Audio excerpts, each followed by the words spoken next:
came out and told him who his GOAT was, man. And hey, bro, I'm here for it, man. But anyway, Bree is here from No Bull Podcast as always because she is a permanent here. Bruce is here from the Format Podcast. He's almost a permanent here. We might as well make it official one day. We never know. And Jay is here. I don't know why Jay was taking pictures of me. I must be looking cute today. So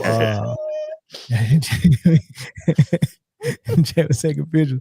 What's good, y'all? What's up? I was actually showing off my device. Dude, I might want to see that phone, man. It don't even look no different than the one you had. Oh, he got that. Okay, which one is that, Jay? The Fold 7 Galaxy Fold. Oh, that's the brand new one. Yeah. All right. It still don't look no different. When you have it unfolded, how do you text? Do you just hold it in your palm and then?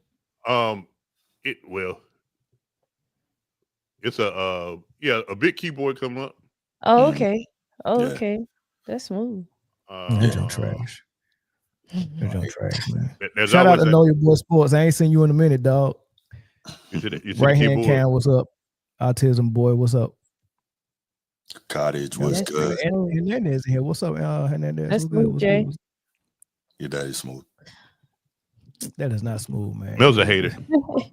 You know, I don't use the term hater very often. That did sound kind of just because you hate something don't mean you're a hater. Fair enough. That's true. What I was taking a picture of actually, Lil Bill is the iPhone camera being used as a webcam. Oh, you using it? Oh, okay, all right. That ain't bad. It seemed like it got a wide. It's wider, right? Yeah, exactly. Yeah, it's a little wide. No pause. But yeah, man. Let's go ahead and get into it, man. Let's get it. Make sure y'all hit the like button when y'all weigh in. Make sure y'all share this feed. Please do. And make sure if you're not already subscribed to No Bull Podcast or the Format Podcast, y'all go ahead and go and do that because we want that stuff to explode, right? You know, so make sure y'all support everybody that's that y'all see on the panel, every channel that y'all know about. Make sure y'all giving them some love and support. But yeah, let's go ahead and get started, y'all. Cooper Flag. Now this is not the only time he said this, right? You know, he was asked during media day. He was asked a couple of other times. Like I've seen on 3 or 4 occasions he admit who the GOAT is. And I think it's also interesting that SGA was previously asked about it, and SGA's GOAT is actually Kobe Bryant. But he said it's Kobe. That he plays. Yeah, he said it's Kobe and Mike. And then Jason Tatum is Mike, but Kobe is his favorite player. And for Cooper Flag is Mike. He acknowledges LeBron, but Kobe is also one of his favorites. On top of Jason Tatum because he watched a lot of Jason Tatum. But anyway, let's hear what he said though. Okay. Oh, what's up? Now I had a quick question. Why do you think people have such difficulty differentiating between GOAT and favorite player? Like I know the GOAT is okay. Cool. We'll get in there. All right. This is what Cooper Flag was asked. Cooper, thoughts on the Ryder Cup and also meeting Michael Jordan there? I mean, the Ryder Cup was incredible. I've never seen a golf environment like that. You know, it was so competitive. People were chanting. So it was cool. I think meeting Michael Jordan is just, that's my GOAT. That's somebody I've always seen as a GOAT in my household. So I think it was a dream come true, but it was just really cool. He was able to take the time to meet him. What are your Cooper thoughts on the Ryder Cup? Hold on, were y'all able to hear that? There? Yeah. I mean, y'all heard that? Okay, yeah. Okay. So yeah, he said he met Mike, and he was like, it was good to meet him. That's my GOAT, right? On other occasions, he said Mike is the GOAT. I think they asked him who would you want to dunk on, and he was like, I want to dunk on LeBron because he's such a great player, but he's in the conversation for that GOAT, even though Mike is my GOAT, and so on and so forth. But it is a trend that I'm seeing with really skilled wing players where, the type of player that you think pay attention to the type of details that Kobe or Mike would pay attention to, the type of person who would want to play in the post and in the mid range and with the ball and off the ball, who got good footwork, who's going to take D very seriously. Those type of dudes like Tatum, SGA, and now Cooper Flag. And there's a lot of people that's on that list, I'm noticing that the skilled players think Mike and Kobe are the GOAT. And then there's another pool of players.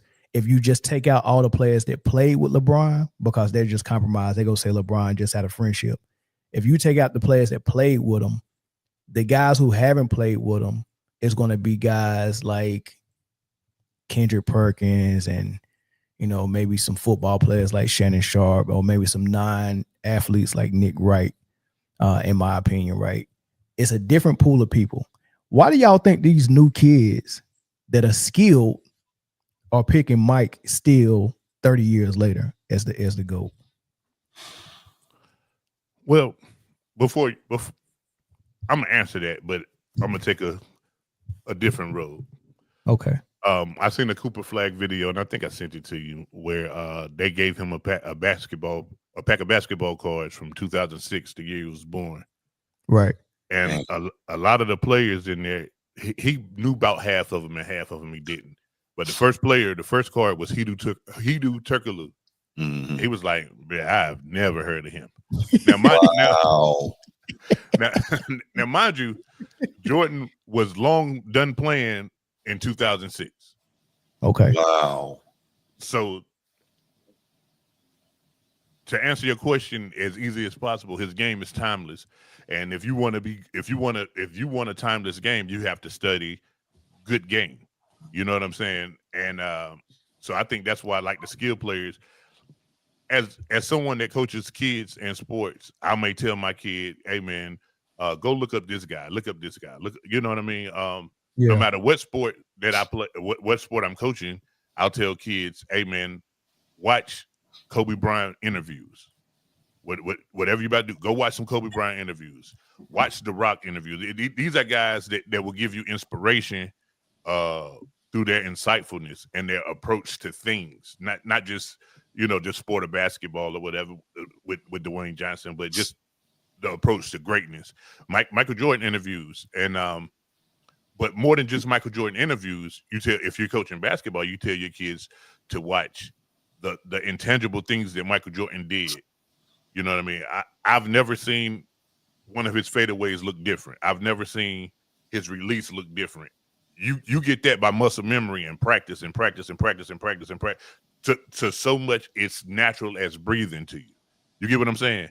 So correct. Yeah. If you want to achieve greatness, and Cooper Flag, the world is at his hands. He's not number 52 in the list. But I'm a little early. I'm sorry. Yeah. But the world is in his hands. You know what I mean? And for this kid to be born after Michael Jordan took his last NBA shot and have studied this man's game to the point that not only is that his favorite player, that's his greatest of all time. You know, it speaks to timeless basketball. Yeah. So, but do you see the trend of the type of players that are choosing Kobe and Mike? Or is that something I'm just? I mean, no, it is because like, dude, that whole GOAT thing is so. Still, those same type of players. Their GOAT may be Paul George, and I hear Trey Young, and I hear no. Listen. Nobody believes Paul George is GOAT. Nobody believes that. He literally said that. Hey, them youngsters believe it. The other Melo. So what I'm saying is, I think if you're a student of the game, you start to admire who you were forced to study. You know what I mean? Yeah. And then as far as the types of players that choose LeBron, I'll be real honest, or the type of people that choose LeBron as the GOAT, I'll be real honest. I think some of it is genuine, but overwhelmingly it's contrarian. It's just I want to be contrary to what the correct answer is. Mm-hmm. So whenever you hear me say it, I'm just fucking with y'all. It just depends on what you feel like that day. Where I invest my money is what I believe. I have had 3 pair of LeBrons in my life. It's 3 too many. I've bought 3 pair of I have one. Jordans this month, and today is the second. Damn. The third. What's today? The third. Third. Yeah. Third. Today's the third. Yes.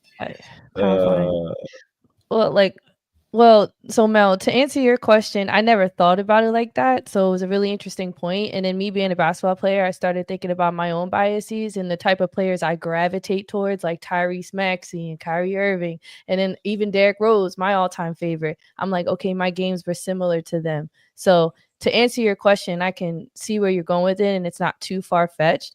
But what got me thinking about players like Cooper Flag, considering Michael Jordan to be a GOAT, or any other type of player that might play similar, I think you can argue that as the game has evolved, it's been bigs who are trying to play more like guards to enhance and improve their value and show all like an overwhelming all-around game. You don't really see guards trying to like be bully ball like LeBron. Like you don't see guards trying to play like LeBron. You just see them perfecting and getting better at their own craft, but you see LeBron and other guys similar trying to be like a guard.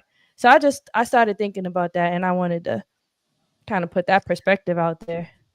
Yeah, and it's hard to be LeBron. I mean, if you ain't 270 and 6'9" and can jump out the gym and got 4% body fat and run as fast as Rondo and as strong as Karl Malone, like you can't do that, right? So everybody can't do that. But what they are copying is the 5-man out high screen and roll, which kind of what LeBron kind of perfected in Cleveland. But that's not like they're seeing things to your point, right? You can't really emulate LeBron's game. You can't, because like you said, he's got physical tools, that almost no one else ever has had, right? And so you can't copy that, right? Now you could look at a Kobe, a Mike, and even if you can't do the things athletically that they did, you can study the footwork, like we talked about, look at the pivots and see how they do that. You can look at the defensive fundamentals. You can see how their fadeaway over both shoulders on each block, how that works. 1-2 dribble pull up, those things. All those are skilled things that you can watch the film and study. If you don't have LeBron's size, strength, and speed, you cannot emulate his game. And very few people have ever had that, if any, that package all in one in the NBA. Maybe a Karl Malone, maybe a Wilt, right? There's very, very few, if any. So you can't emulate it. And you gotta want to pass as much as he do too, and you got to be able to pass as well as he do. You know what I mean? So like, I mean, I see Luka playing LeBron's style, but he can't quite do it like LeBron because they got different skill sets. But you know, but Luka is a mixture of what LeBron did and what Harden did. Like, you know, instead of him always getting to the hole and finishing over a smaller player, you know, he's doing the Harden step back most of the time. You know, and when he gets to the hole, if he can't get the layup, then he just turn his back and use his wide body, you know, like a power forward. So it's a little different. Wide body. Yeah, it used to be wide body, right? But the point is, you're right. They can't emulate him 100% because they don't have the same skill set and the same body. But the 5-man out style is becoming popular, right? If it ain't the 5-man out with your best player, then it's shooting tons of threes like Steph. That's the thing. And it's nice to see people like SGA bring back what MJ and Kobe made famous, which is the mid-range and the post and all these other stuff. Go ahead. Let me say this, and I don't want anybody to take this the wrong way and insinuate that I'm saying LeBron didn't work hard. The things that LeBron does well, it looks kind of like it was almost God-given. You know what I'm saying? But you can watch the work ethic. And in fact, if you the Redeem Team thing on Netflix, when LeBron and D-Wade was like, yo, Kobe told us how to train. Like them boys was just going off a God-given talent. Correct. And Kobe got that work ethic that Mike had. He didn't. I'm not saying he got it from Mike, but Mike was his big brother when he got to the league and kind of instilled that mindset and that train first in the gym, last out the gym. I'm gonna outwork you. I'm hitting the weights. I'm doing all that. And you know what I'm saying? Those boys kind of learned that from him. So when you're coaching youth basketball and AAU basketball and all that, Kobe and Mike are really good tools to point to show kids who may not be that talented then what hard work can get you. Correct. Like you can't like LeBron in 10th grade could have played in the league. You know what I'm saying? Like That's a damn lie. No. Right. He was the same player in 10th grade that he was when he got to the league. I ain't going that far. I'm not going that far. Going that far. What I'm saying is he didn't have to grow much from where he was doing in high school. He didn't have to grow much. Okay. I say that he had the athleticism for sure. And even when Kobe first got to LA, Phil knew that he could play, but he wasn't ready for the mind. Kobe physically wasn't ready for the mindset that Kobe had. No, I don't know, Jay. I think he was. Yeah, he was. He was. Because he definitely was. Look at his rookie year. But hold on, Jay. What was wrong with his rookie year? He just didn't get the time. But Jay, when he was in high school, right outside of Philly and was at Lower Merion, John Lucas was the GM and the coach of the freaking Sixers. And when he had prospective wings that he wanted to draft and work out, he had them play against Kobe. And Stackhouse told the story of Stackhouse playing one-on-one against Kobe. And after the game, Stackhouse is like, "Hey, coach, he's pretty good. What does he play on the team?" And John Lucas like, "Yeah, that's Kobe Bryant. He's a junior in high school." And Mad Max tells the stories about Kobe putting in work. Now, listen, I'm not saying that he couldn't play. He just wasn't. He was an NBA superstar. Like in his mind, he was already in Kobe Bryant's mind. Mm-hmm. From the time he graduated, from the time he went to his senior year, he was Kobe Bryant. When he got to the league, he hadn't became that yet. He still needed a couple years of learning the NBA style of play, so to speak. I'm not saying, I'm not talking about all talent. The rookies need that though, Jay. Yeah, but see, here's the thing: all the rookies need that for sure. But this what I remind you of. Kobe came out of high school. Iverson had a year off because he had legal trouble, and then he had a year at Georgetown. Did he come out his freshman year? I think he had 2 years. Two years at Georgetown. So he was three years removed from high school, mm-hmm. and they all came out in the same class. Kerry Kittles came out his junior year. Ray Allen came out his junior year. No, Kerry gave the whole year. He gave all his eligibility. So Kerry Kittles played all 4. Ray Allen probably played 3. Iverson played 2. He played all 4 as well. Yeah, those guys. So these dudes are 4 years removed from high school. And Kobe came out in high school. They're in the same draft. Right. Now, let me ask you this: do you think any of them dudes was better than Kobe Bryant their rookie season? Obviously, Iverson went number 1 and won Rookie of the Year, but Kobe was better than all of them.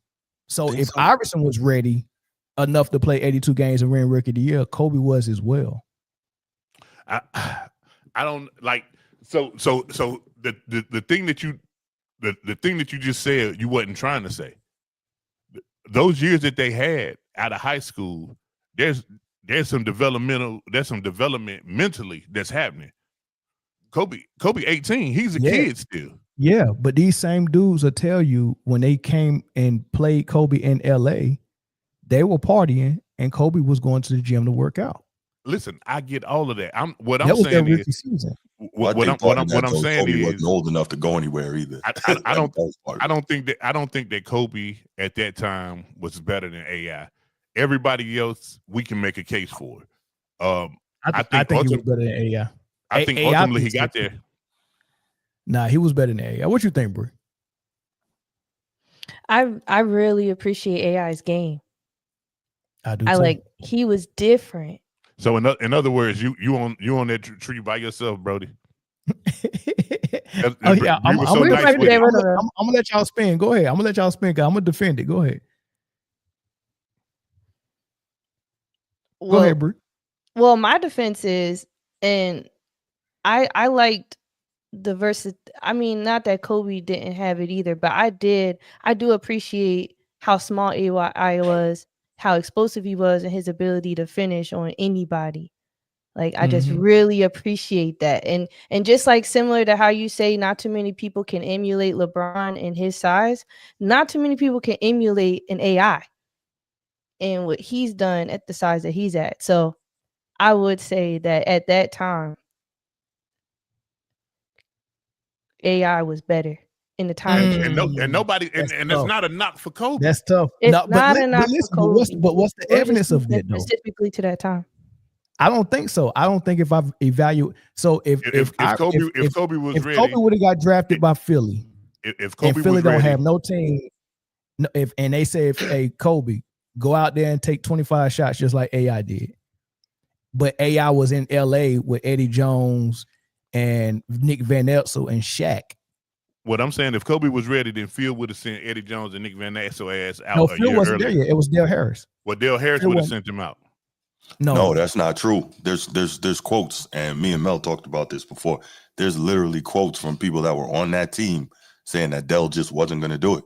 He just wasn't going to do it. I get that. But what I'm saying, man, to say he was better than AI, like, dude, that's not. But he was though. He really was. He was better than AI. AI needed 3 years, 2 years ago, 3 years before he came out of high school. Kobe but he had it. That's what I'm saying. He already had those 3 years. Yeah, but that's what I'm saying. He came out at 17. That's how good he was. Jerry West, I trust what Jerry West said when he first seen him play. He said it was like a man amongst boys. Michael Cooper said Kobe was the reason why he went on and realized he needed to retire, because they wanted to see him work out against great defenders and grown men. Yep. And it was like Michael Cooper coming here and he said Kobe ate him for lunch. He said Kobe ate everybody for lunch. Jerry West said it was the best workout he ever saw. Best pre-draft workout he ever saw. That says a lot. Jerry West been around. Yeah, but he ain't looking. That man over there talking to hoes. No, look. I like the disagreement that the room is split between who was better their rookie season, Kobe or AI. I'm cool with splitting the baby there, but I will push back against Kobe not being ready his rookie season. I think he was ready. I'm not saying okay. I don't think that those are the best words that I have. I'm not saying that Kobe couldn't have went to Charlotte where he was drafted and killed. I'm not saying that. That's not what I'm saying. What I'm saying is that it took time for his NBA play to match the mindset that he already had, but he was already there in his mind. So, and the skill level could have been there too. There's just an adjustment. There's a learning curve that has to take place. Mm-hmm. Yeah, but what that's that same learning curve that you say every rookie needs. Yeah, but what was your evidence for that? Just to play. When you watch him play, you can obviously see, like his rookie season, he was good. He played against MJ and gave MJ buckets. Right? He just came off the bench. He was the sixth man. He made All-Star his second season, coming off the bench. Mm-hmm. Like he was cold. He was just held back. If he would have got the opportunity, we would have seen something different. That's all I'm saying. And like I was waiting for you to say the evidence that he wasn't ready or his body wasn't ready was his air balls in the second round against Utah. And I was like, well, you can say that, but what other rookie that was in that rookie class was in the second round playing playoff games? None. So we don't know what their jump shot would have looked like in a game 6 in the final minutes of the game after 82 games of a regular season and 2 rounds of playoff basketball against grown men when you was only playing 20 games in high school the year before. Right. Like he also said that was part of it, that he's just drained. Drained. Yeah, physically drained. Yeah. No, I get it. Yeah, and that's part of the growth process that I speak of. Yeah, but I think every rookie would have had that. People say LeBron was ready from day one. We don't know what he looks like as a rookie coming out of high school in the second round of playoffs against the Utah Jazz. We don't know that. Right. He would have been. Right. I mean, LeBron's airballing free throws in his 20th season. So I know in the second round, but 20 is crazy. At age 18 in the second round against the Utah Jazz in the fourth quarter, taking game winners. I know that jump wasn't hitting the rim. But he damn near 80 now. All right, man. Now let's get into this top 100, man.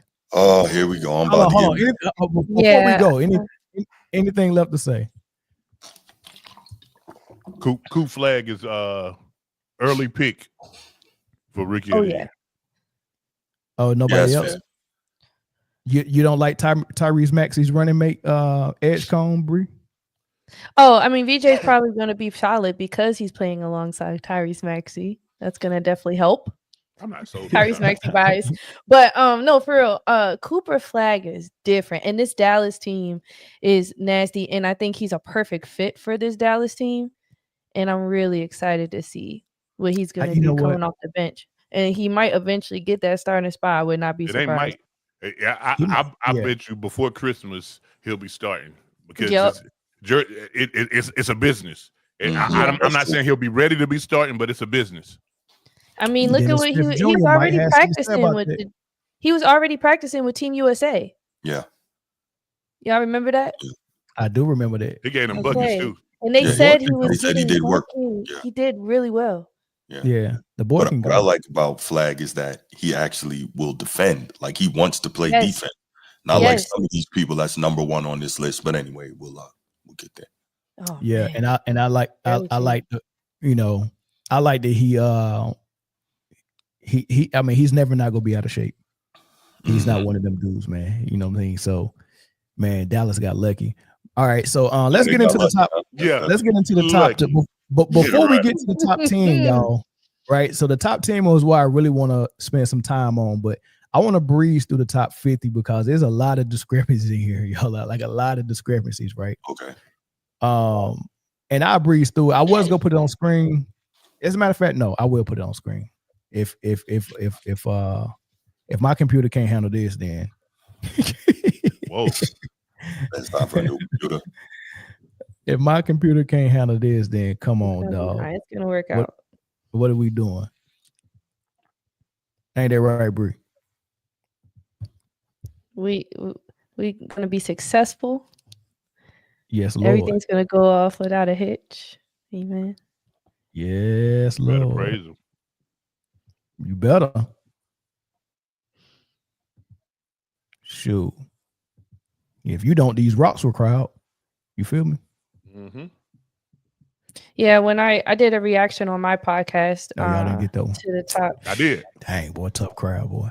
I did. I said, mm-hmm. I'm sorry, I'm still bugging out over this list, y'all. Is this your first time seeing it, Bruce? Yeah, it actually is. And it's ESPN's list. Grain of salt, because this is ESPN's list. Right. So you know what that means. Yeah, a lot of and just as I suspected. Mm-hmm. Hey, just as I suspected, my Wi-Fi acting up. Well, we can see it on the screen though. Yeah, we do see it. Yeah, we see everything. Okay. All right, good. Yep. All right. So I'm gonna breeze through this, right? I don't have no problem with this, this bottom half of the 50. Kristaps Porzingis, Rudy Gobert. I don't care about that. Mikal Bridges. So what's the criteria? This is the first issue I got. Joel Embiid at 47. That is very low. Okay, we're on the same page. All right, good. I didn't even read.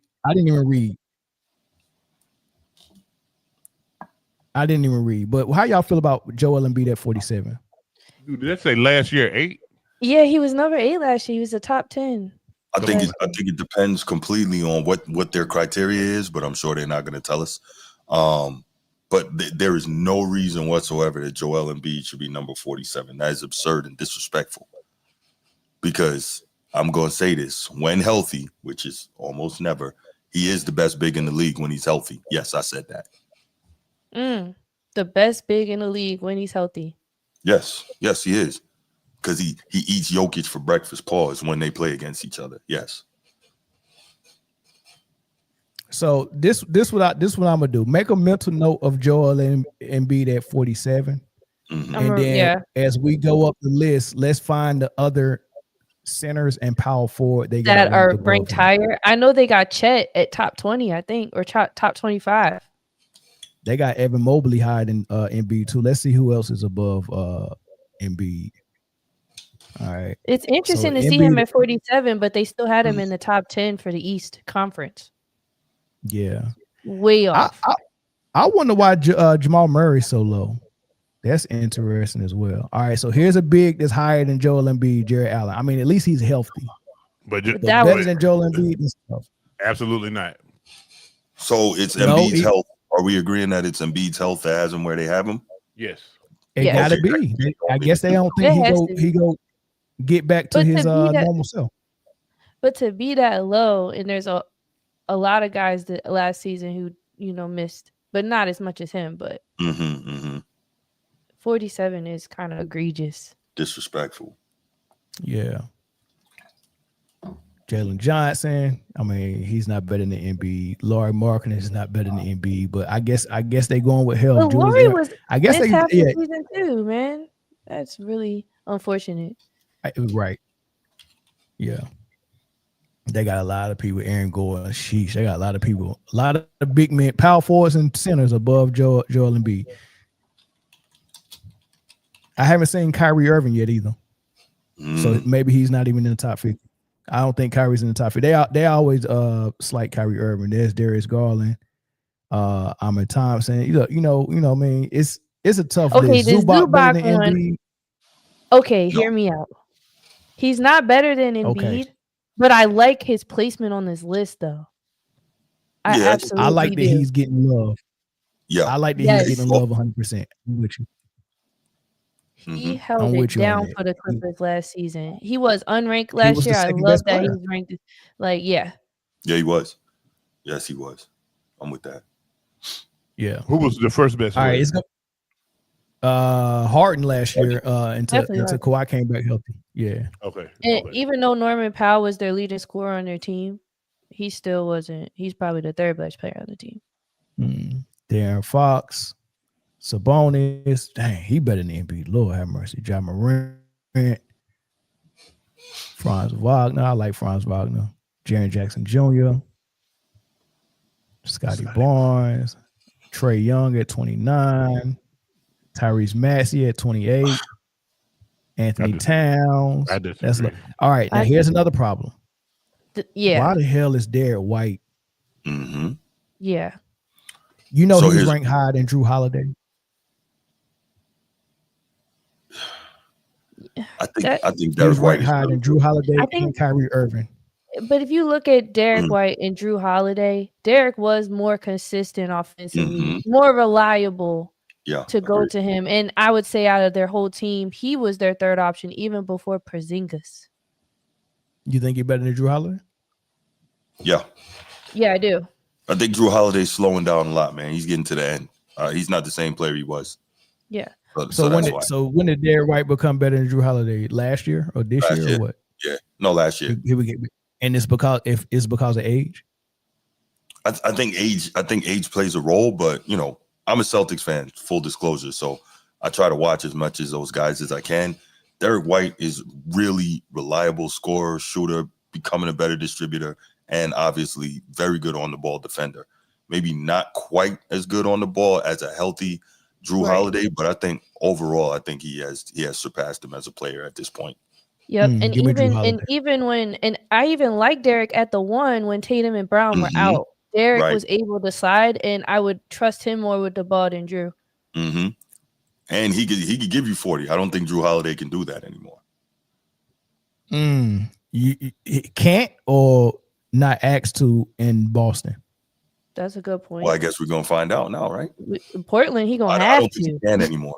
I mean, because it's a way you can play the game when you get in your age. When your wisdom is your best asset. When I get on the court with these young kids, I let them do most of the running.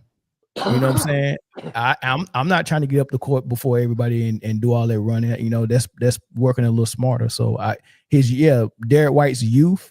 Yeah, we're going to use that, run all over the floor and do all that stuff. I handle the other stuff. I set the table. I know I got to guard one of the best players and all that stuff. So he was just doing different things in Boston. So we'll see. We'll see what this probably get updated before the All-Star break. For sure. So I was going to ask you when I saw you roll to Derek White there, Mel, if you had your choice, Derek White or Trey Young, which way you going? What the rest of my roster look like? Okay, so it's based on roster construction. No, the reason I was asking because when you scroll past Trae Young, I was thinking about it. I'm like, Yeah. something about Trae Young. I don't. Well, number one, he doesn't defend, so I don't like that.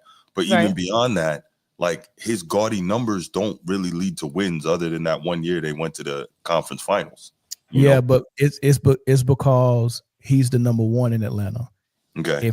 If Derek White was the number one in Atlanta, good luck.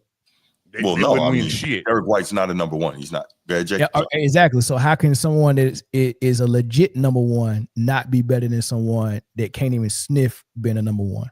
Well, so maybe it works that Derek White can play anywhere, and I don't know if Trae Young can play anywhere. You see what I'm saying? Well, I mean, but Trae Young is better. Trae Young is better at basketball than Derek White. Simply put.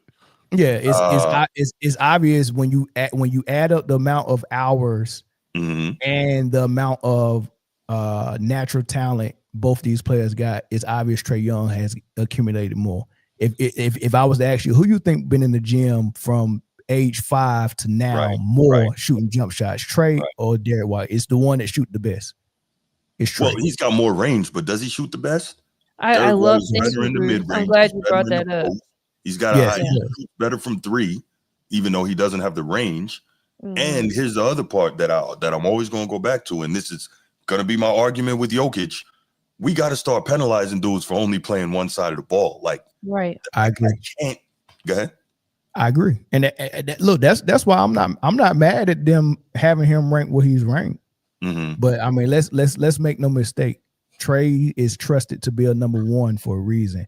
There's not a GM in the league that's going to say, I want to give Derek White the max and I want him to be my best scorer on the team. Okay, that's true. And if there was one, he would not be in the league long. I was about to say he would not have the job very long. Correct.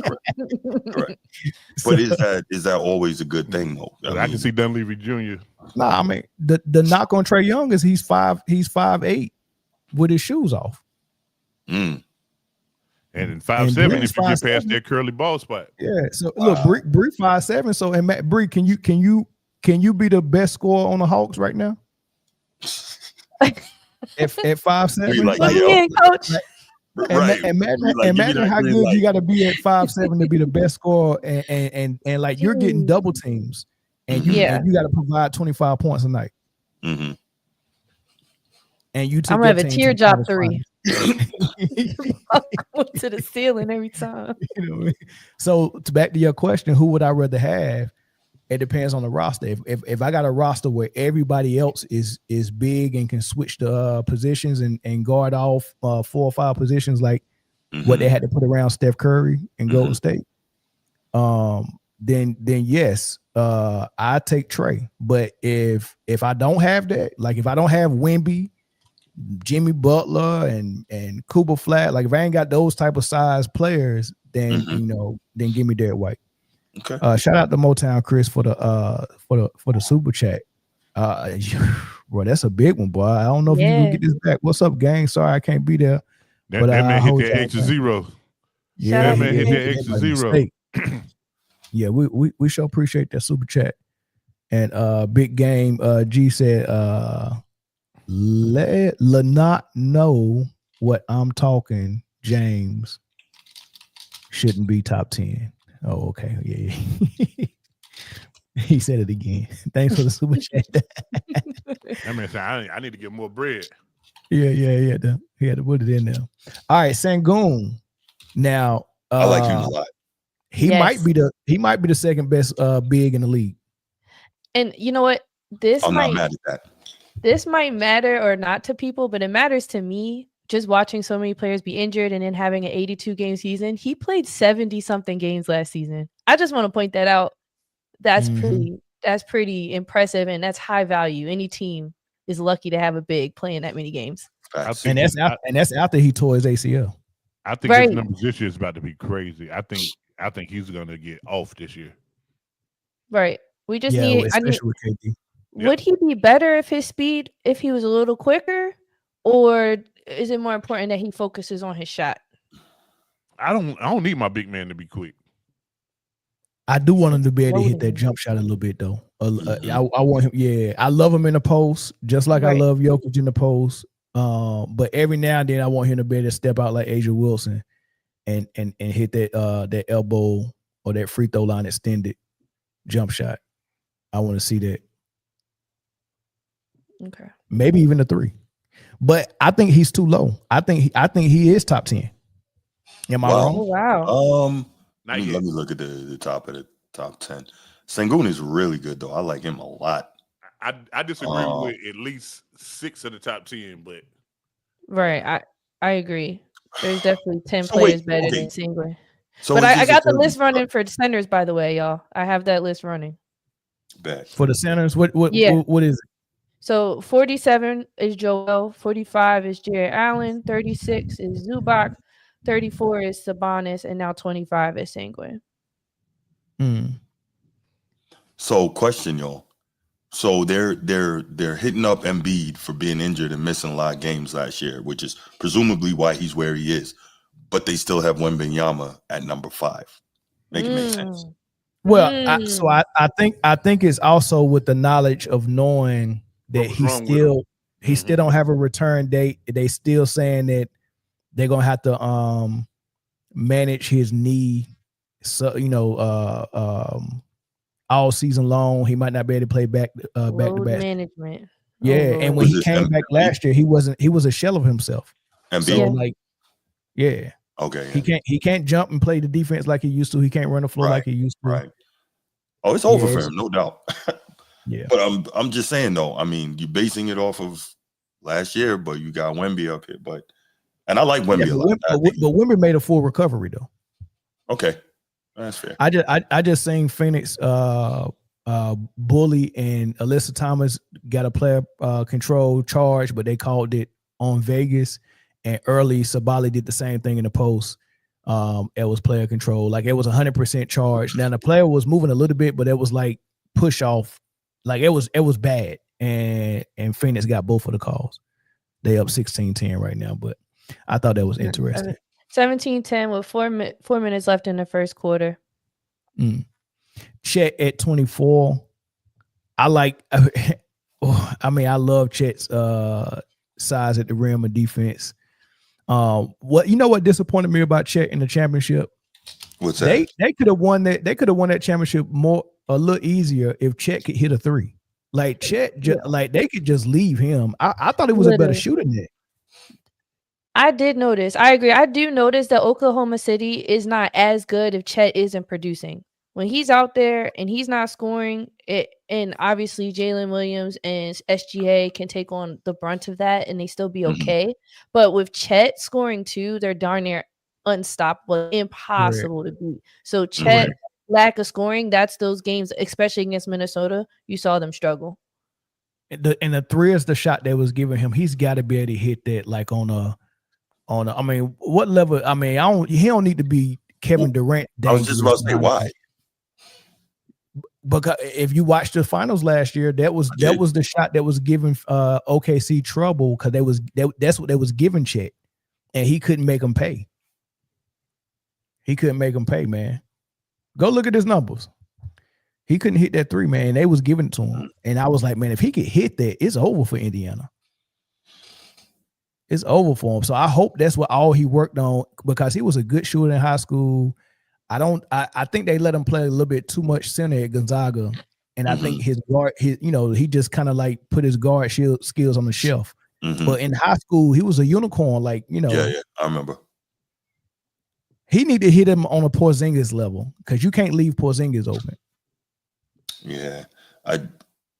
Now you're right. Shout out Chris. All right.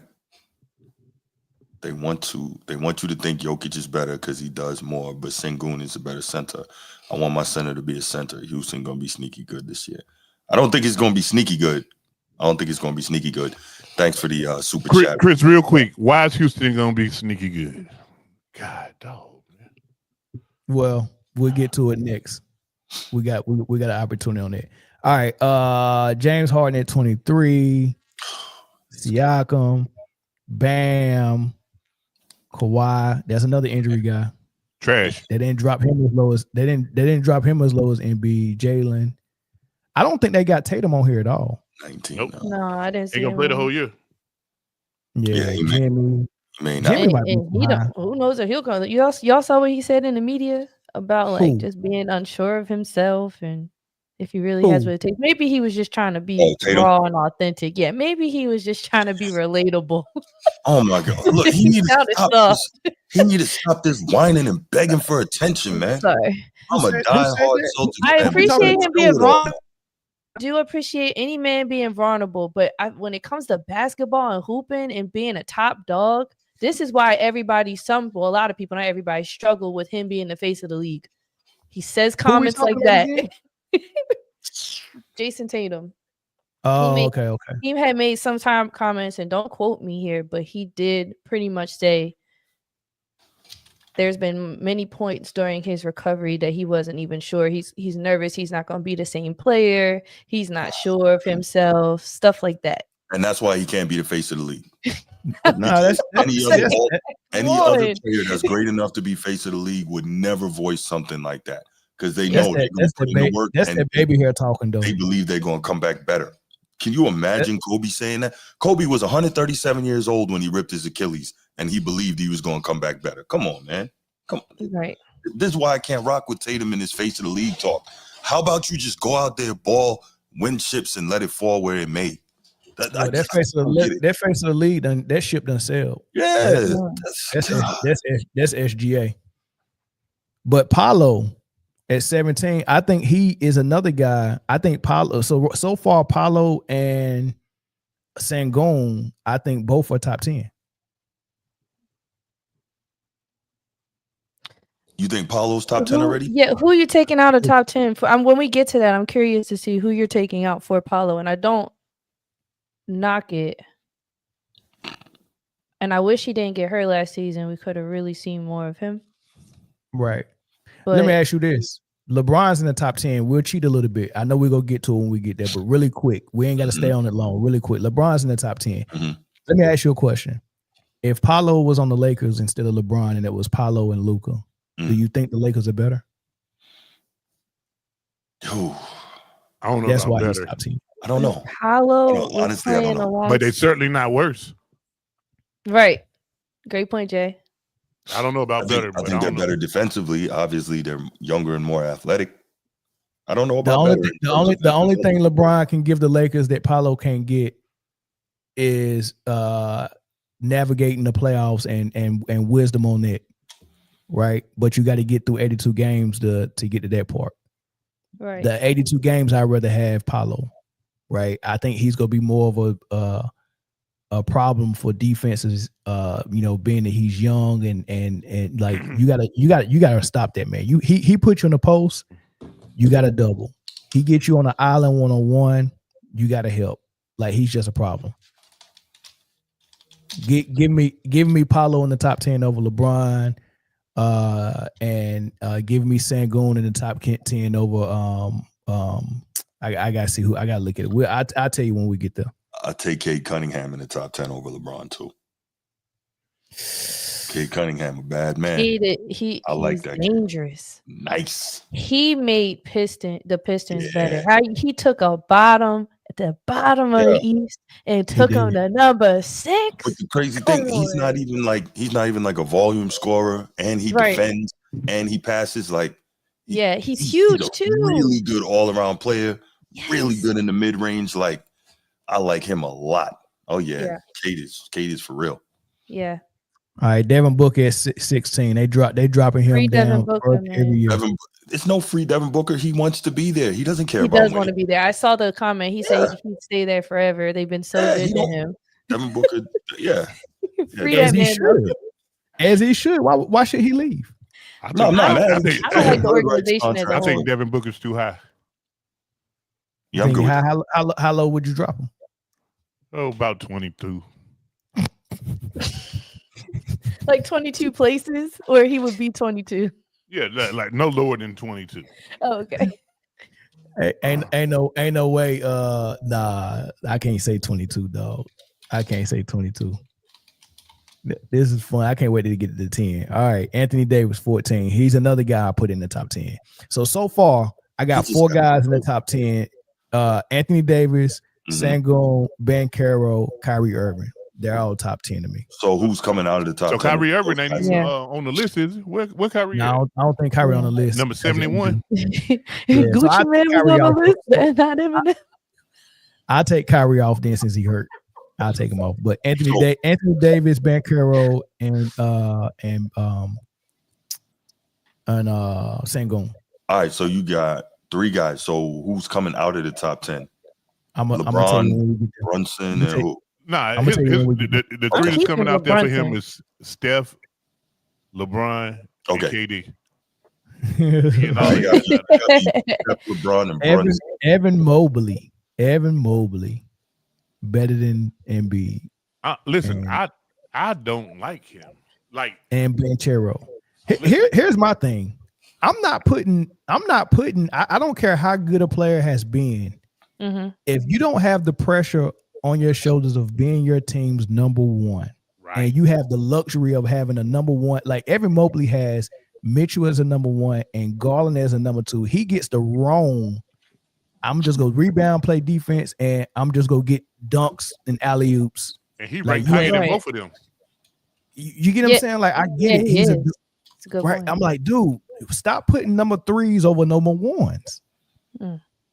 That's like me saying a vice president was a better president than one of the presidents. All right, who's the best president we've ever had? And you start naming vice presidents. How does that make sense? And Quayle. Wow. Last from the past. You were so quick with that. Wow. No potato. Come on, you gotta have the pressure on you as a number one. It's gonna be very hard for a number two to be better than number one, more or less a number three. That's just my thing. But yeah, Evan Mobley is too high. He ain't even a number one. Cade Cunningham's a number one. I get that. I get him at 12. Jalen Williams, he's not a number one. Maybe a 3.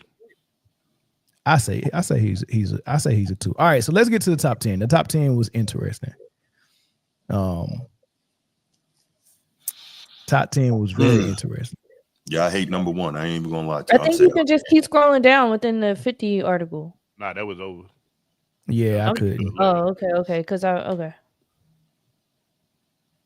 Yeah. All right. Number 10, Jalen. Lock him out. Jalen Brunson at 10. Who loves that?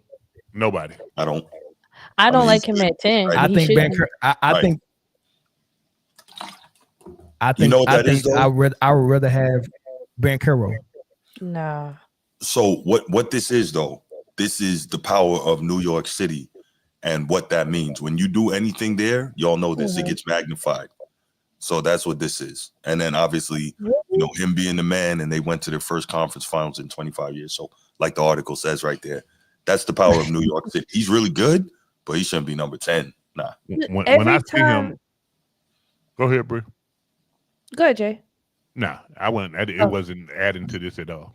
I was just gonna say, every time I see anybody see Brunson, the ball in Brunson's hands, that man is scoring.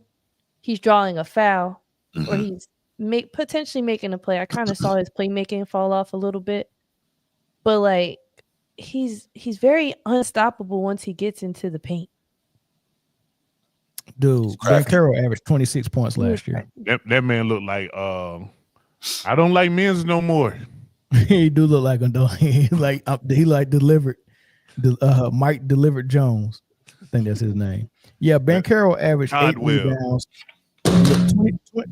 26 points, 8 rebounds, and 5 assists. And Orlando was on a heater before he got hurt. Yeah, they were. The coach was committing malpractice, and Jalen Brunson was still showing up every night and holding it down a lot. He's like the Kelsey Mitchell.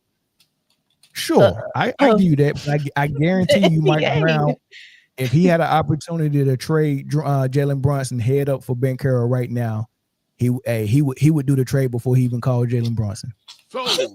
Nah. Yeah. No, because Yeah. Jalen Brunson is also very likable. He's like their darling on the team. Yeah. They had I get it. they had opportunities to trade, and he's still there. I don't know his contract though, but So you like Jalen in the 10, They just not gave bring him an Carroll. extension like before last season. So All right, well, I'm with it. we look at the rest of the 10. I just know that's low hanging fruit for y'all to take out and put in who you want. So I want to keep that in mind. Yeah, Brunson out of there for Ben Carroll, right? Durant, I'll leave him at 9. Where's Chris? Anybody? Yeah, I'll leave him in the 10. LeBron's coming out for sure. and that's the spot I'm probably putting Sengun at. That's where you taking LeBron to the 23 where Sengun was 25? He just dropping out of the 10. I don't know what my after 10 would stack up like. Swap him with Cunningham. Nah, Cunningham. I like Cunningham at 12. Nah, I like him in LeBron spot at 8. Okay. Well, I got Sengun there.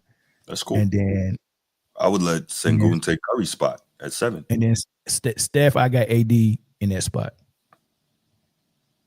Okay. Not mad at that either.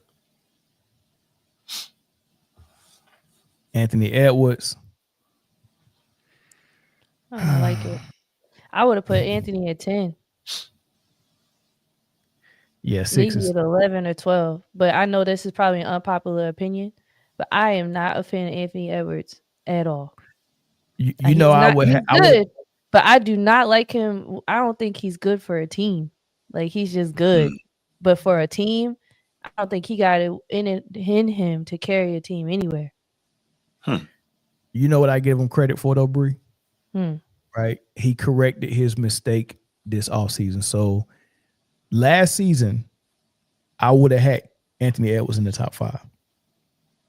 His defense, the way he was progressing as an offensive player, I thought he was going in the right direction.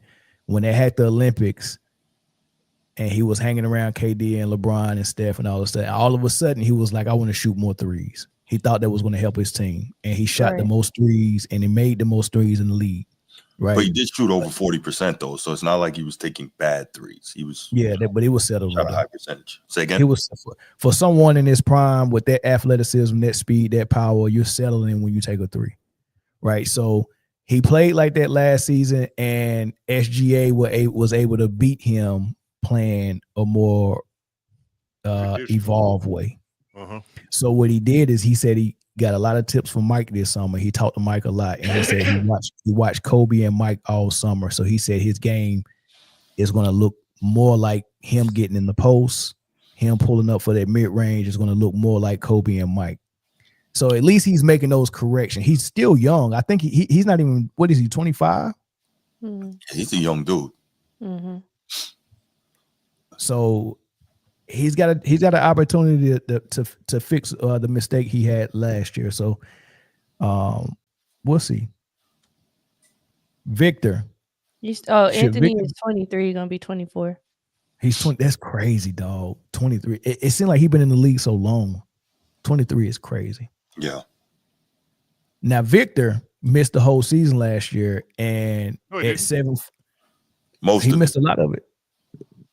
And at 7'6", he still think the 3-point shot is his best shot. He won't go in the post. Well, have you seen him going to? He don't have the base to go in the post consistently. He put on like 30 pounds, yo. But consider the team that they had, like that team that they had, they tried him in the post for a while, but he wasn't getting as many touches. And then you see it evolve, and this was his rookie season. He started dribbling the ball up the court. Even in his first year pro, he was pushing the ball up the court. I was like, oh my God. Yeah, I remember that. Yeah. So it's like the team that I think it just depends on the Spurs and who he has around him. You might see him go back into the post with De'Aaron now. You at the helm. I hope so. This is just what I'm gathering because, like I said, like when they had what's his name? They had Trey Jones. They had guys. What's his name with the different color hair? Oh my gosh, it's slipping my mind. It started with an S, don't it? It started with an S. I don't think. know. I know you're Come on, talking about Kat. You know what I'm the one talking that about. he wearing Dennis Yeah. Rodman number 10. Anyway, he was one of their points twos, one of their guards. They just were struggling passing it to him in the post. And so you just see them shift the offense a lot. So I just said all that to say I am curious to see. He probably will still shoot threes, but I think I he'll don't be want in the him to. post more than when he was previous Yeah, I want to years. see him in that paint, man. It's too much of an advantage down there. Yeah. Let me ask you this, Mel. So you want Chet Holmgren to shoot more threes, but you don't want Victor shooting threes. Thank you, Jeremy Sohan. Thank you. So yes, I want Chet to be. I didn't say shoot more threes. I want him to be able to hit it because Indiana's game plan Mm-hmm. and how they was crowding the paint a little bit against SGA was because Chet Holmgren couldn't make them pay by hitting. Okay, He so only got to hit one or two to make them respect his shot out there. Okay. Right. So I'm not saying shoot more for Chet. I want him to be able to hit it when the game plan is against him. Now Victor is just playing on the perimeter period. Now Victor is the go-to guy. He's the number one point guy for the Spurs. Right. So as the number one point guy at 7'6", shooting threes is not the thing. But if you're a number 3 scorer like Chet is, and they're trying to stop your number 1 and your number 2, and you're trying to space the floor to help them get an open lane, then yes, you need to be able to hit it. That makes sense. Yeah. But yeah, Victor ain't trying to spread the floor for nobody. They need to spread it for him. Now he wants to play like KD. He want to cross you over at 7'6" and pull up for 3. Like correct. And I want him to play. And I want him to play like KG. And I don't. not KG. Do you think he had? Well, he did work out with KG this offseason, and he worked with the Shaolin monks and all that. I'm curious to know just if he has the strength to get into the post and get position, even though there's not a lot of great post defenders in the modern NBA. There's not real bigs for the most part, but I'm wondering if he's strong enough to do it. I hope. And most point guards today can't make a post entry pass either. So there's that. Yeah. They absolutely cannot. Now I will say I had a 6'7" girl, Amaka, on my team in college. She was 6'7", and when I first got there, I thought to myself, "Well, it's gonna be easy lobbing her the ball." It really does take time. I'm not gonna lie, we all struggled with it for a little bit. It takes time. It's not easy. It's easy as it looks to lob the ball in to someone that tall. I promise you. But we talking professionals who are supposedly more skilled than any generation before them. Bruce. Supposedly, yeah. I was dedicated to the game, Bruce. It got better, and eventually it was easy. But I'm saying when you first start off, you gotta get that. Okay, bring it out the way. Is Victor too high? Has he proven enough yet to be not top to be 5? number 5? No. Really? I thought he had an amazing rookie season. And maybe I'm a little biased because he was on my fantasy team and he pulled just as much numbers as Joker did. I had them both. I love what he does defensively. I think that's super important. Yes. Speaking of fantasy, look at this fantasy projection down there, Bree. Look at that. That's nasty block. That's that like we're talking game, not fantasy. So I'm sorry to bring both in. But look at that. Like you're telling me that's not top 10 play when in fantasy? Not just fantasy, in the league in general. But what are those projections in fantasy for you though? What do you mean? It says fantasy projection. So what is that value to you in fantasy? Like, would this be your number 1 pick? With 25, 12, and 4? That's actually a really great question. That's a great question. Probably. So he actually was my number 1 pick last year. Because, I was number 2. So he was my number 1, but I was number 2 pick. And I picked him over SGA. And then, he got hurt. So that was on me. But I probably wouldn't do it again, no. Just because of hurt. Like, he's not reliable for the full year. So I look at reliability as a factor. So let's do so Giannis is at 4. Let's do the top 3 really quick. Luka, SGA, and Jokic. I don't care about the order.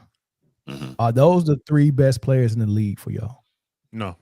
No, Giannis should be in that top 3, and Jokic should be out of it.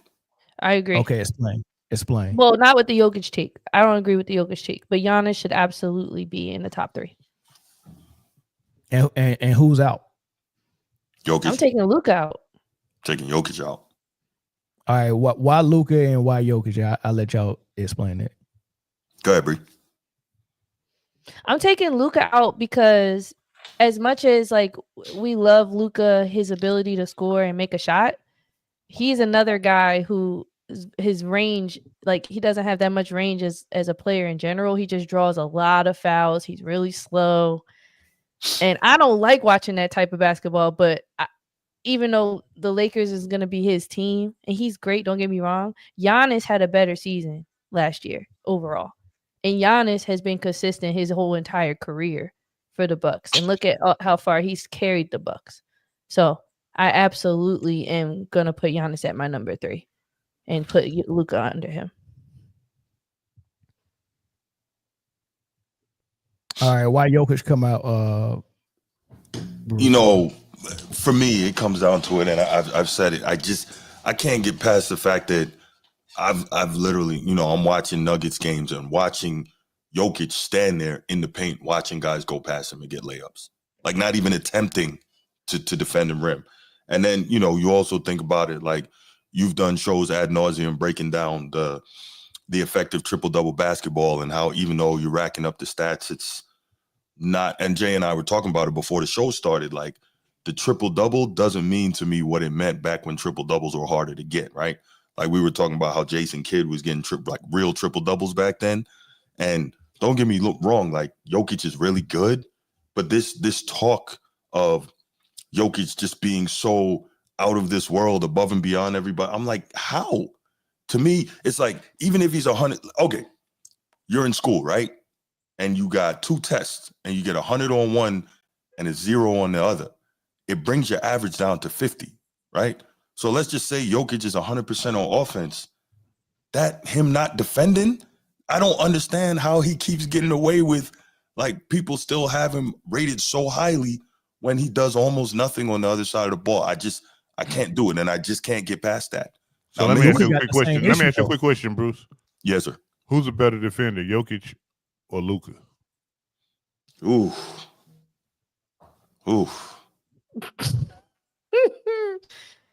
It's like picking 2 neither, lesser bro. evils. Which one's the lesser evil? Flip a coin, man. Flip a Yeah. coin. So when it comes to defense, you can eliminate both of those guys at the same level. So the difference is, for me, I think that when you look at a big is supposed to be the last line of defense, right? So even if you're not a great perimeter defender, a la Luka, Jokic is supposed to, obviously they don't play in the same team, but Jokic is supposed to be the last line of defense. And what appears to me, his complete apathy in terms of defending the rim, like I can't get past it. And it could be just the fact that, you know, the era that we came from. Like, you think he can't defend at the rim, or he's not asked to? No, he refuses to. It's not he just won't do it. I'm sure he could. Do you think it's that a lack of ability, or hey man, I gotta say my I'm doing everything else for the team. I gotta go clean the locker rooms after this, serve drinks. Okay, what they used to say? Who they used to say do all that? Glenn Robinson. But Jay, I get the point you're making, but I'm gonna take it to, I'm not even gonna bring up my favorite player. I'm gonna bring up yours. David Robinson was the man on offense on every possession he was on the floor, but he was still dominant on the other side. There was no, I'm gonna save it for offense, right? Hey man, He did that work on one side, but he still did it on the other. That was, and you know who COVID, my guy is. Dream is my guy. Same thing. Go ahead. That was before COVID. You can't they don't even play basketball like that no more. I'm just making the example of, we can't say this. I don't buy into that business of saving it for offense, because it can be done. We've seen it done with players that are way better than Jokic. So I'm not buying that, and I can't get past it. And that's fine if people say, you know, Bruce, well, you still stuck in the 80s or the 90s, whatever, cool. I can't get past it. That's me. No, what I'm saying is, excuse me, they don't want to play ball like that. Like the Nuggets system, they want Jokic to do exactly what he's doing. They don't want more from him. They don't want less from him. this is how they sit up at night and draw up their offense, that draw up their game plan for Jokic to do exactly what he does. And I think that's more of a leadership problem than a Jokic problem. But if he's supposed to be this all-time great that they say he is, he should demand more of himself. Do you think, back to D-Rob, do you think, for instance, when D-Rob was getting torched by Dream in the final in the Western Conference Finals in 95? I wouldn't say torched. 35-12, 5-4 for the series. Torched. We've never seen a more systematic destruction for an entire series of a player of that caliber. But that's a different thing. Torched. Decimated, annihilated, dominated. Do we need to keep going? And you gave me Dream numbers. Give me D-Rob numbers. D-Rob averaged 18 for that series, bro. 18 and coming off an MVP season. Come on, man. But this is not about that. The point I'm trying to make 15 is, and what? The point is, 18, 15, he averaged on 15 boards. He did not. Look it up. I didn't. But listen, this is not that. The point I'm trying to make is that you couldn't have told D-Rob, yo, you're not defending Dream no more, right? No. Even though he was getting cooked up, he was like, nah, I'm still going out there competing because I demand this of myself as this elite of a player, right? Jokic not doing that. Listen, man, listen. First of all, D-Rob was in shape where he can run up and down the court for 82 games for 82 minutes a game. Jokic has a shape. Yeah. No, I'm sorry. I just read the comment on the screen. I'm sorry, Jay. No, I was finished with Jokic has a shape. Yeah, that was the point. Everyone does. I say this. Yes. Right. And I see how both of y'all are looking at it. On one end, Jay is saying Denver is either allowing Jokic to do that or they're scheming it for him to do it that way, right? Why they're doing it is something I get to later. What Bruce is saying is there's no player that is on the level of where the media talks about Jokic being that would ever say defense is optional. There's no way David Robinson, Hakeem, Jordan, Kobe, those guys are coming in and saying defense is optional. Right now, there are some great players that are great offensive players like Carmelo and KD who made that same excuse. They never asked me to play defense in OKC his first couple of years, and Carmelo when he was with wherever he was at. Yeah. Right. I heard them both say they didn't ask me to do that, but that had never come out of Michael Jordan's mouth. Now, the reason why a leader or a coach or a team would scheme that is because they know that player can't do it. So they look at Jokic and say, you just can't, you can't defend, you can't move your feet, you can't jump and protect the rim. So we're going to scheme around that deficiency. But you got to try it. That's what I'm saying. It's not about him being D-Rob or being Dream. It's about the effort, though, right? And maybe we're seeing his best effort. That's what I'm saying. We don't know if it's drawn up that way or if he can't do it. We don't know. Yeah, because like his style of play is kind of like lazy. Like, you know, it is lazy. On how his style of play. You know? Yeah, but Bree, you can look at his body and tell it's a little bit of laziness there just by looking at his body. Like your body don't look like you just got off the couch. So maybe it's a culture thing because Luka's the same way. Yeah. So it might be a culture thing for them. And I think that's something to consider. I'm not taking Joker out of the top 3. I think his ability to do what he does all season long, year after year after year. And I'm a defender. You know I love defense, right? But you love my thing doubles, is though. With Joker, I've seen around like his defense on the rim. It's not impressive. It's not impressive at all. Not at all. But it's not like non-existent. I'd still pick him up on my team and not consider him a liability. Okay, so here's the question. Why is everyone look at him and say he's so much better than Giannis? Because he's only got one more MVP. Giannis also has 2 defensive players of the year, and they got the same number of championships. So why does everybody have him up here and Giannis down here? Because they both are not complete players. They're both flawed, but on different ends of the floor. But at least Giannis gives 1,000. Giannis is an A+ defender, and he's so flawed on offense.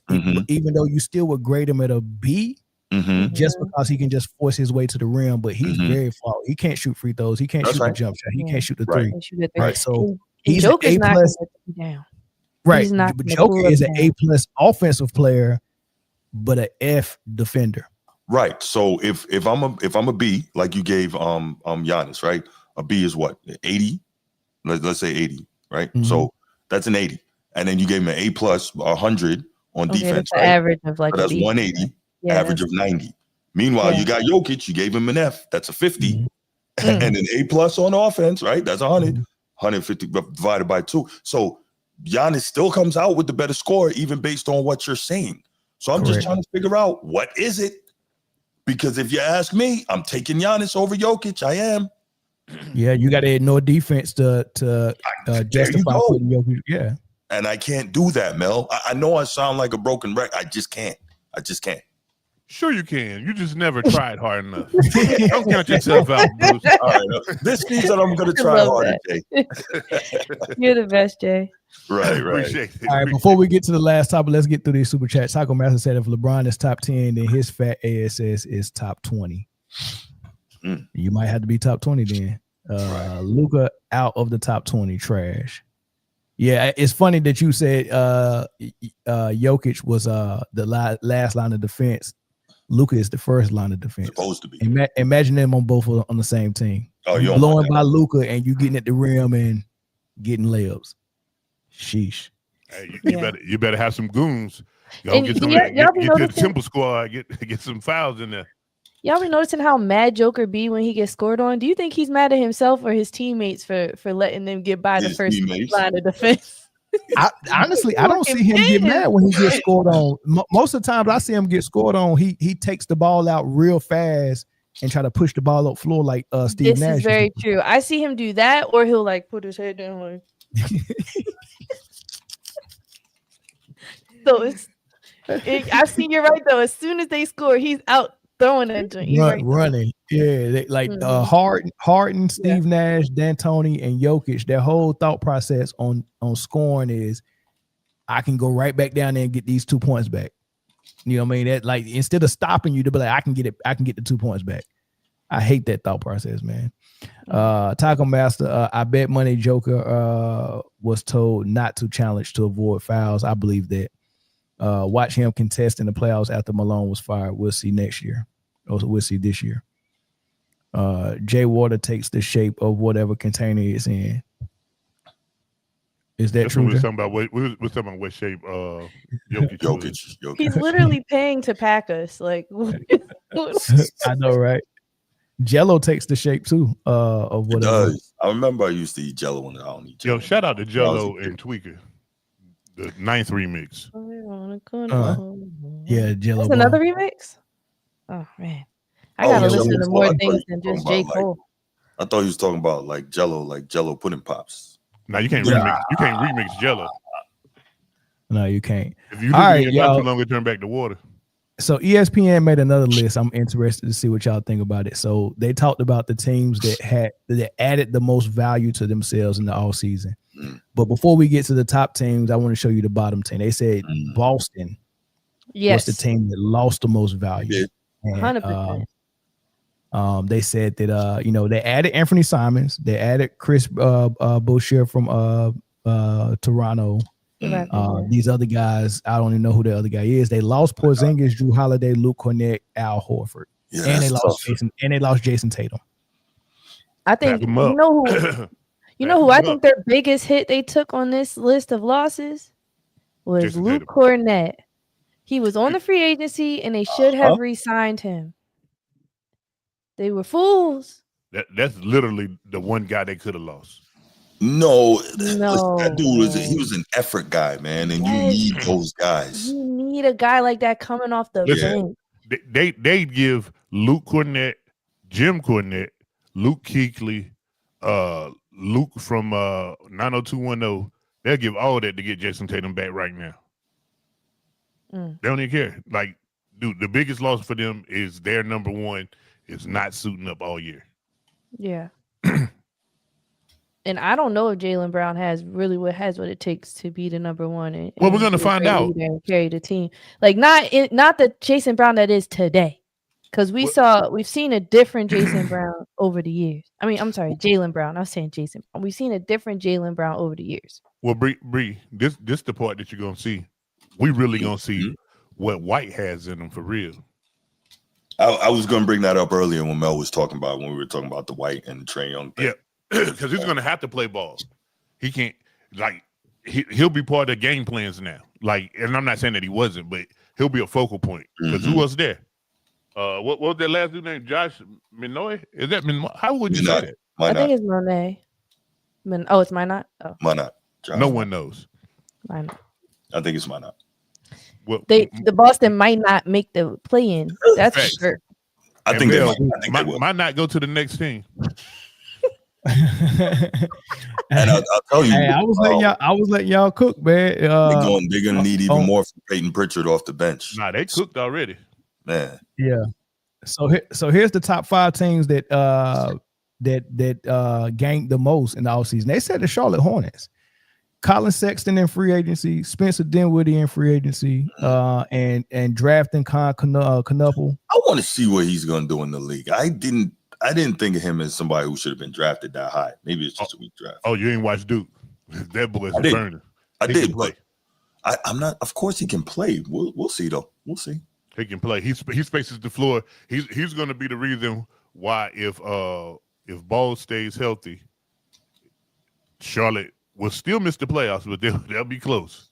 They'll be a more serious team. This is a more serious team with guys like Spencer Dinwiddie and Colin Sexton in the capacity that they're just not YNs on this team out here just scoring and doing whatever. I really think these new additions, and any team that loses Nurkic is a win, first of all.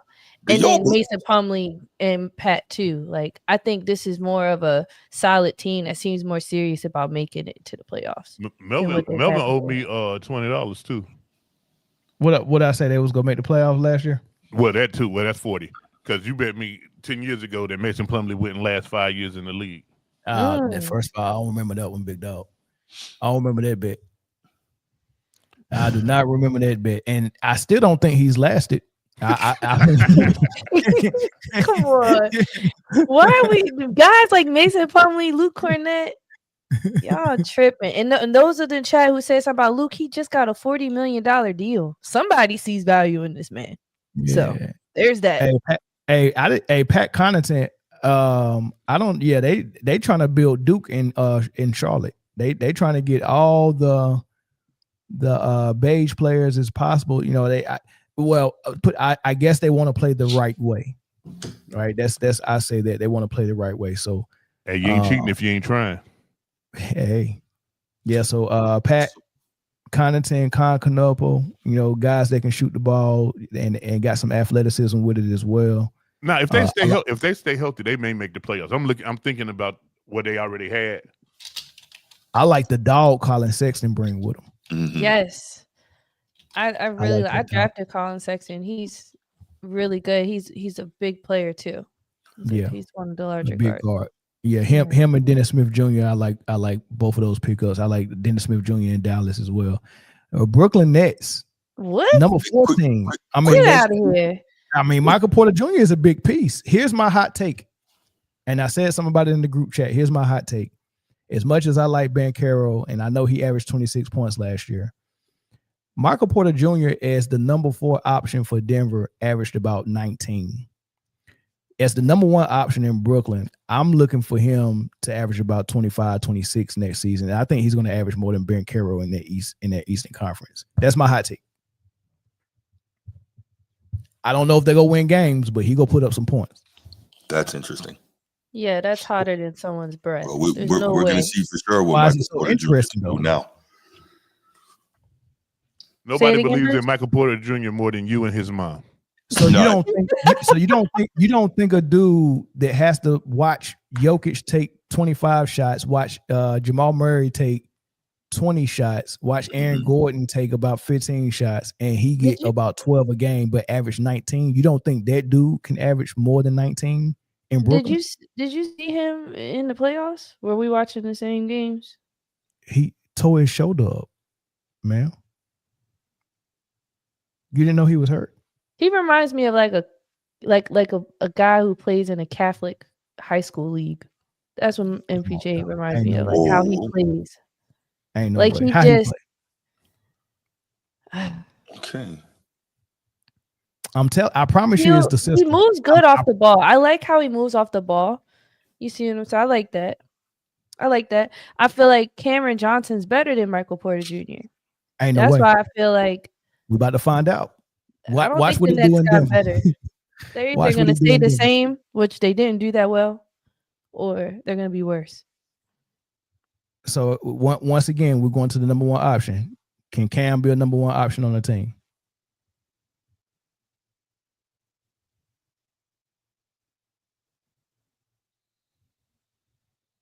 I don't think so.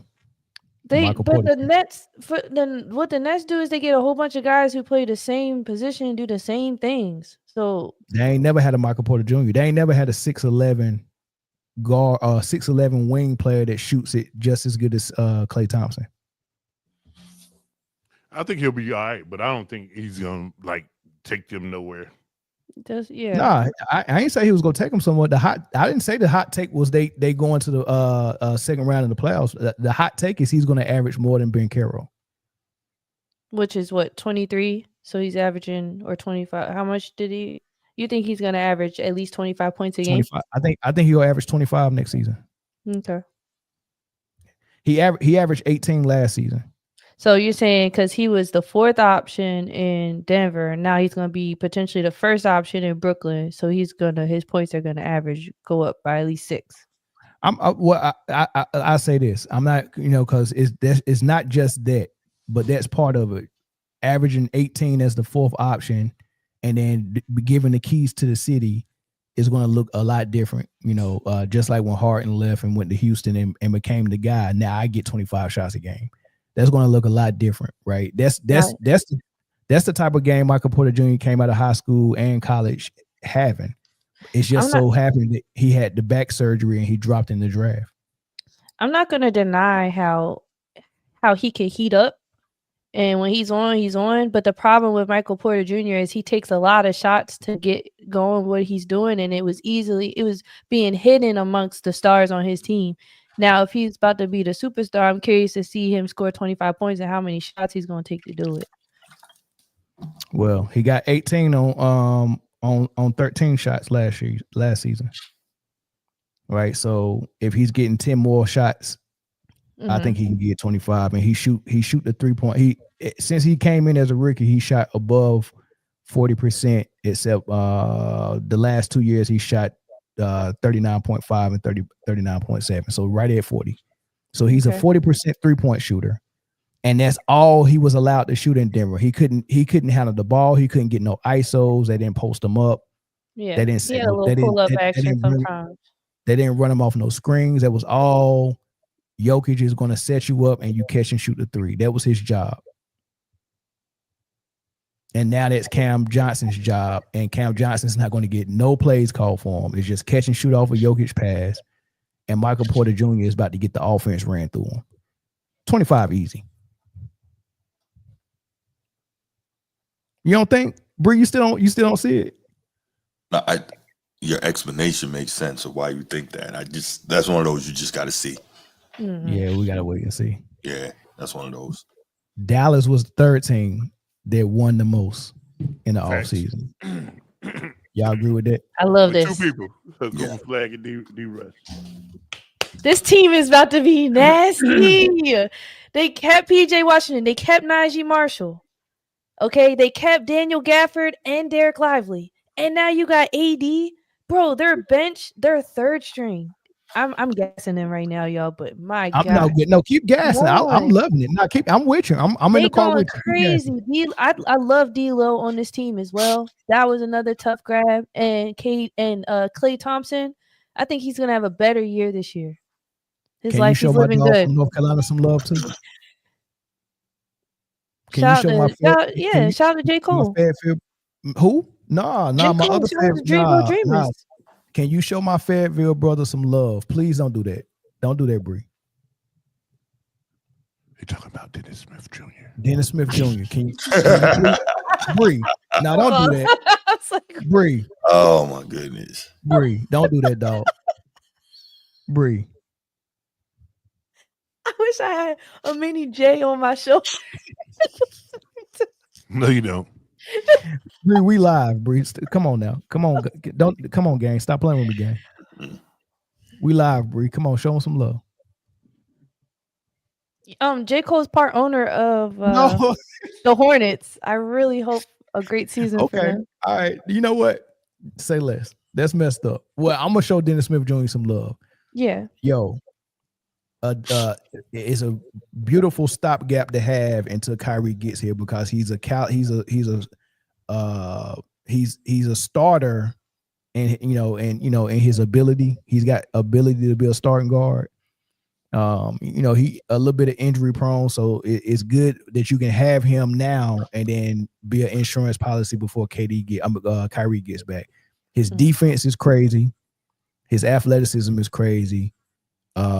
His drive, his tenacity. He ain't scared of nobody. I mean, I wish. What team was that was about to make the playoffs?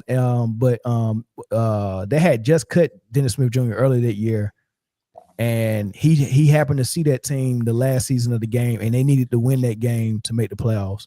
And Dennis Smith Jr. ate them for lunch. Man, what team was that? This was 2 years ago. It was it was Charlotte. Was it Charlotte? No, it wasn't Charlotte. He was playing for Charlotte. I can't remember who he played. Oh, it was critical. Dennis Smith Jr. is a freaking monster, man. Having him on Dallas is just like having Colin Sexton on Detroit. I can't remember, dog. But I watched that game, man. He killed. You got a couple more super chats. Okay. But nah, Bree, I'm with you on this Dallas thing, man. I really think they did a really good job, man. Getting Cooper, bringing in D'Angelo, bringing in also Dennis Smith Jr. That's big time. And Kevin Durant to the Houston Rockets. They got them number 2. This is ESPN, by the way. Texas Dorian lit. Finney-Smith, Josh Okogie, Clint Capella, KD. Mm-hmm. Big pickups. Yeah, man. Big pickups. Yeah. They I lost was looking Ben at Fleet. Yeah, that's tough, man. Yeah, man. I thought I just seen Ben Simmons on the Aces bench.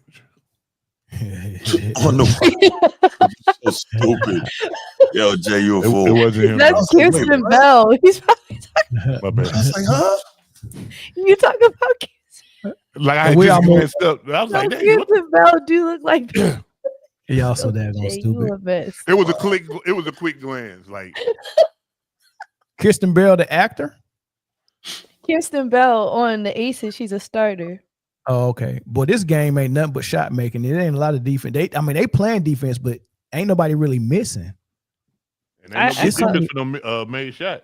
I said that yesterday. I said this game's gonna come down because they're both like heavyweight teams. Oh, you did say that. You heard me. Yes, Bruce. Heard It's gonna come down to shot making for both. The shooting is crazy. How many threes you seen go in, Bree? I seen Evans hit 2 in a row from the same spot, and I see Copper done hit 3.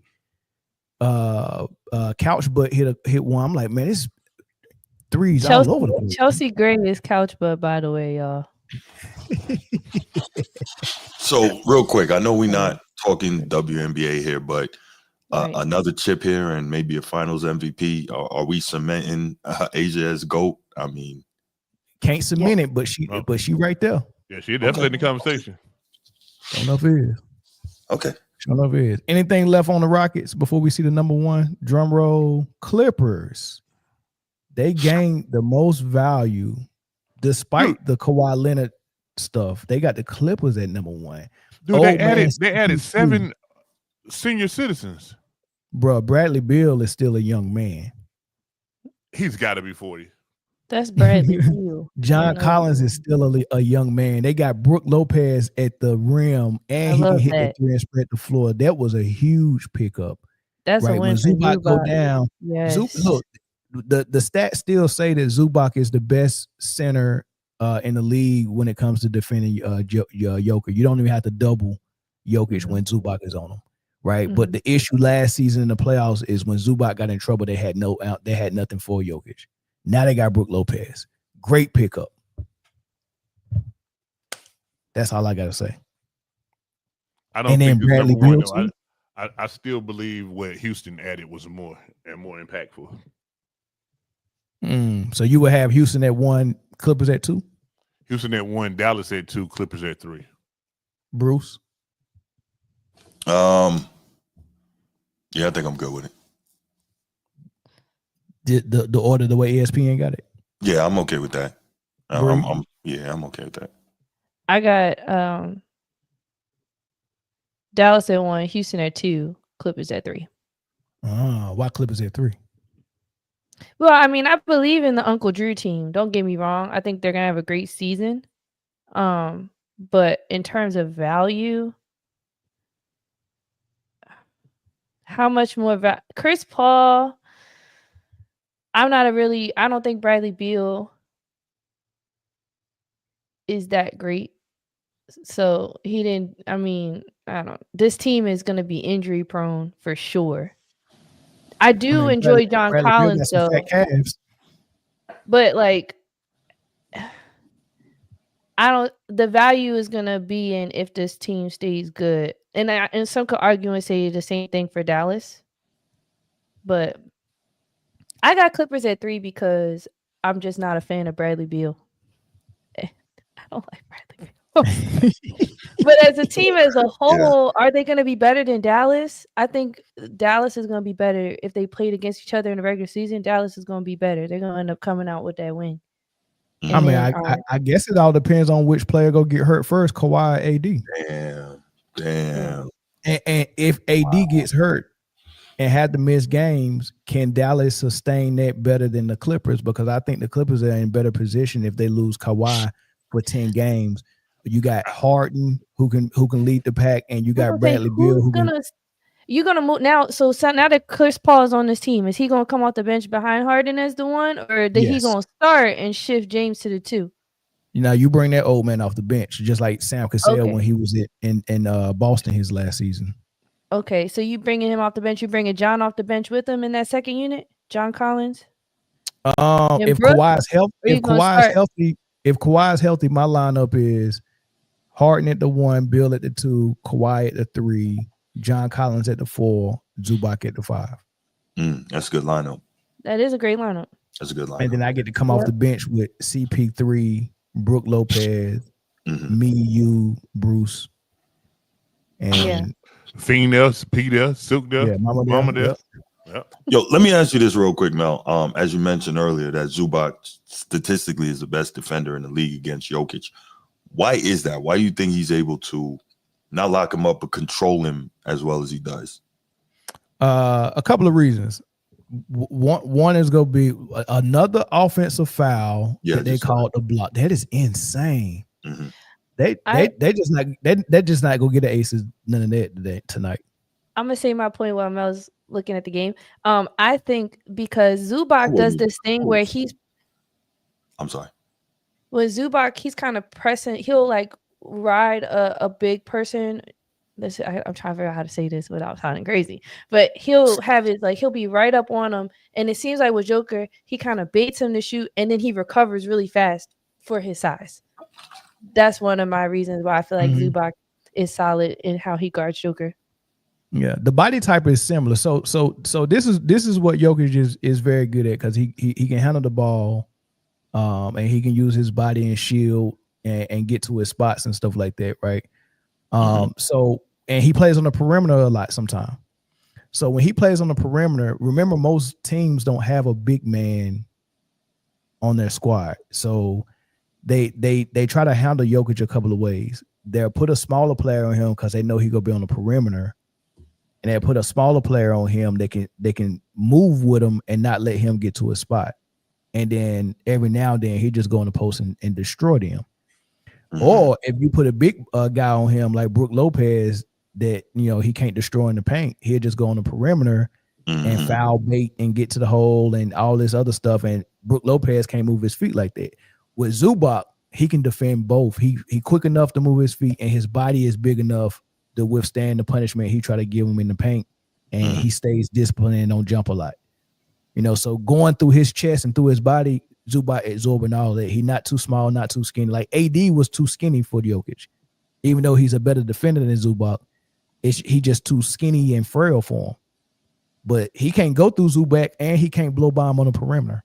So that that's what works for him. And it's not like name another center who got the similar body build as Jokic, who can also move his feet. Not go find it. No. Not go find it. So that's why he's, it's him and someone else. I can't remember who the other person is.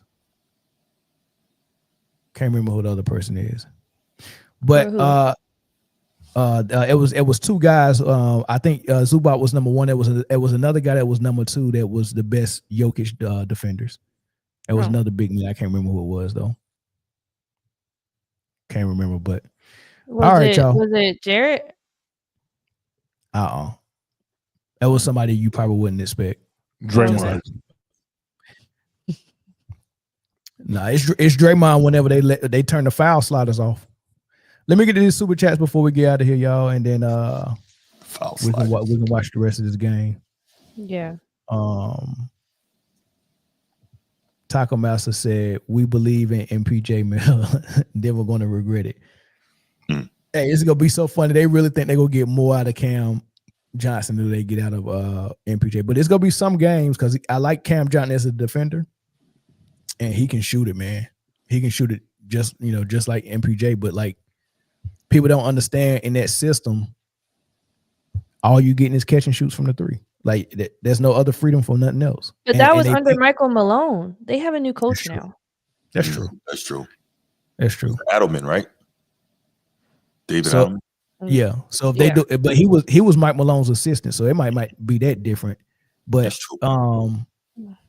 But I doubt Jokic want to give up his triple-double style of basketball. So it's still gonna be 5-man out, spread the floor, and let Jokic set everybody up. So I like Jokic is not going to get it up. That's his business. That's his brand. Triple-double. That's his brand, man. They don't give that up easy. It's Sid Bubble.